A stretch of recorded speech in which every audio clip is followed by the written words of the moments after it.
Hi, I'm Chris from Bosch Hot Water. Today I'll be showing you how to purge the Bosch Hot Water Heat Pump, the Compress 3000. But before I do that, I'll be showing you some of the key components of the unit.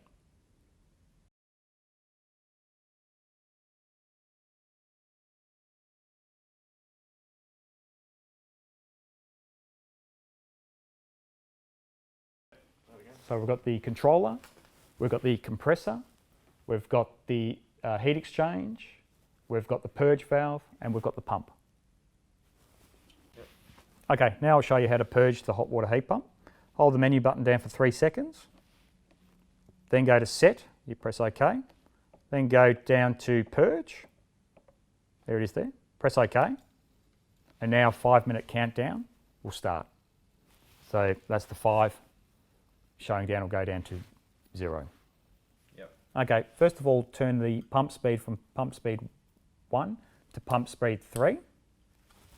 While that's changing over to pump speed 3, open up the valve up here, so just get your 10mm shifter, open up, let the water flow through, get all the air bubbles out of the unit. That can run there for at least 60 seconds. While that's happening, I'll open up the pump, and you just open up the pump there with your flathead screwdriver. Like that. So that's continuing on with its purge function. Make sure that the pump is actually running. You can hear it, it's actually spinning around, which is good.